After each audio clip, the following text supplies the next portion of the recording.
Hi, my name is Anthony Chesney, and today I'll be presenting my work on mapping the spread of bracken fern at Hart Prairie Preserve. I used recent satellite imagery in ArcGIS's image classification wizard to identify cover types across the landscape, combining ArcGIS's machine learning tools with my own knowledge of the site's vegetation. The focus of this project is to understand how bracken fern has changed over time at Hart Prairie Preserve and to analyze where and how much its coverage has shifted. Hart Prairie Preserve is located at the base of the San Francisco Peaks in northern Arizona, just northwest of Flagstaff. It's managed by the Nature Conservancy and sits at around 8,500 feet elevation. The preserve lies between a number of ecological transition zones between mixed coniferous forest, aspen groves, riparian habitat, and mountain grassland. It operates as a site for scientists to conduct a variety of ecological monitoring projects and a number of ongoing restoration projects, which are managed by the Nature Conservancy, Arizona Game and Fish, and the U.S. Forest Service. These projects cover a number of different subjects, but some of the most notable projects include things like native species plantings, invasive species management, forest thinning, and the reintroduction of fire to the landscape.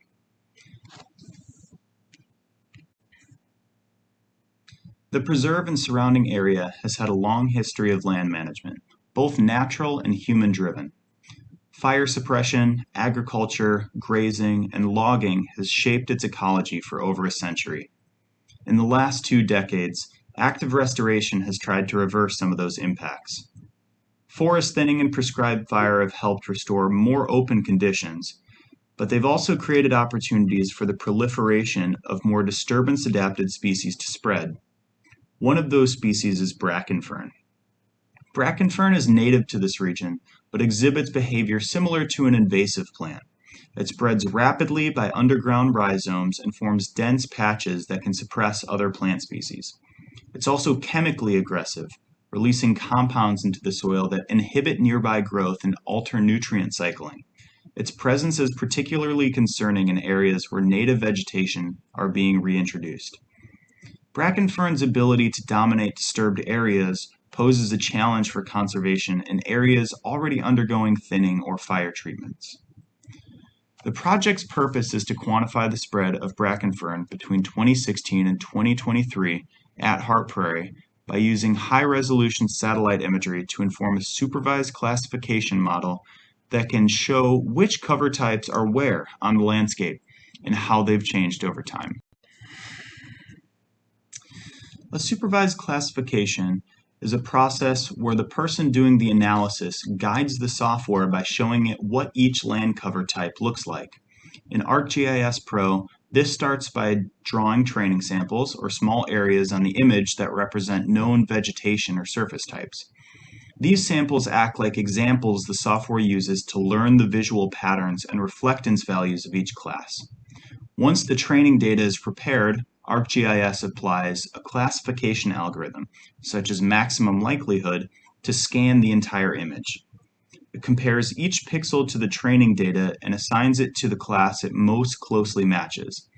The result is a new map where each pixel is labeled according to its predicted land cover type. This method relies heavily on the quality and balance of the training samples and works best when each class is clearly represented and distinct from the others in the spectral data. By identifying where bracken fern is expanding or contracting and quantifying how reliable the model is, I hope to provide some practical information for myself and the land managers of this area and hopefully contribute to our understanding of the ecology in this system. To carry out the analysis, I purchased 2 high-resolution images of Hart Prairie from October of 2016 from Maxar and from October of 2023 from Pleiades Neo. Both images had 30-centimeter spatial resolution and multiple spectral bands. This sub-meter resolution made it possible to distinguish specific vegetation features like bracken fern patches, aspen trees, and developed areas. Additionally, the timing of October was intentional, as bracken fern, aspen, and Bebb's willow are more easily seen during this time of the year due to the changing color of the leaves and the natural fern dieback that takes place during fall, that emits a really distinct orange color when seen from a satellite. I processed that imagery in ArcGIS Pro by combining the high-resolution multiband images into a more comprehensive composite image using the Combine Bands tool. I generated NDVI from the red and near-infrared bands and created a 9x9 focal statistics raster that provide an additional layer for vegetation discrimination that emphasizes textures and non-visible light spectrum. The Combined Bands tool was important for this analysis because some of the vegetation types, such as Bebb's willows and aspen, appear quite similar in standard imagery, but can be better distinguished by things like near-infrared light and texture rather than just the visible light spectrum. Once the high-resolution imagery was processed, I began creating training samples for a number of land cover types through a supervised classification. I identified 8 main land cover types: Bracken fern, Bebb's willows, rose, gooseberry, potentilla, aspen, pines, grassland, shadows, and developed rocks mineral soil. I combined certain classes together because of the model's inability to distinguish these cover types from one another. The combined classes each tended to confuse the machine learning model on their own, so it was easier to combine them than to try and distinguish each individual category. Another key step was making sure the model didn't favor one class due to an imbalance in training samples. Supervised classification tools often give more weight in their prediction to classes with more examples. To avoid this, I made sure that the number of pixels I included in my training samples were equal, which can control against any kind of imbalance in the model. The Maxar and Neo-Pleiades satellites have a few subtle differences in their resultant imagery, specifically their band combinations, orbital timing, and off-nadir angles, or the angle that the satellite is pointed at the ground from space. Because of this, I created different training samples for each image to reflect the shifts made on the image's projection and shadowing. Once I had my training samples created for both images, I ran the classification for each composite image using ArcGIS Pro's image classification wizard, selecting the maximum likelihood method. This method calculates the probability that a pixel belongs to a certain class based on its spectral characteristics and assigns it to the class with the highest probability. After classification, each pixel in the image was labeled as one of the 8 classes. I also explored the possibility of using 3-meter PlanetScope imagery to track changes annually between 2016 and 2024. I collected images from the same calendar day, October 4th, for each year to try and minimize seasonal variation. Then, similar to the last analysis, I created training samples. Because these images were all taken from the same satellite, I used a single set of training samples for all the images and ran the classification individually, which is ideal for comparative analysis. However, despite this attempt at standardization, the year-to-year variability in the data was too high to produce reliable classifications.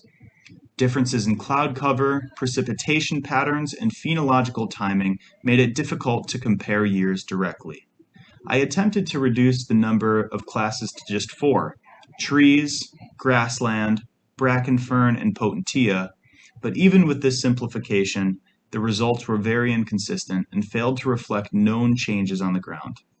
As a result, I made the decision to exclude the PlanetScope imagery from my final change detection analysis and focus exclusively on the 2 high-resolution images from 2016 and 2023, which produced results I could verify and trust more. With classified rasters created for both 2016 and 2023, I wanted to try and assess the model's accuracy. To evaluate how well the model performed, I used the Create Accuracy Assessment Points tool. This generated 138 random points across the image using a stratified random approach, which placed more points in classes that covered more area and fewer in those that were more limited. From this process, I found that the overall classification accuracy was 84%. Meaning that 116 out of 138 points were correctly labeled by the model. The class with the highest accuracy was Potentia and Shadows, which were predicted with 100% accuracy. Pines had an accuracy of 96%, and Grassland came in at 94%. Bracken Fern, the central focus of this project, had 90% accuracy. These results indicate that the classifier performed very well for the most ecologically and spatially dominant vegetation types. Lower performing classes included Developed, which was only accurate 50% of the time. This class contains a wide variety of surface types that can appear similar to grassland, especially when those features appear side by side. Aspen and Bebb's willows each had an accuracy of 40%, which may be due to their similar appearance in fall imagery. These misclassifications, while not ideal, are not entirely surprising and do not significantly impact the main conclusions of this study. These errors were more about the model incorrectly assigning these classes where they didn't occur, rather than missing actual locations where they did occur. Once I validated the classification, I compared the 2016 and 2023 rasters to analyze change using the change detection tool.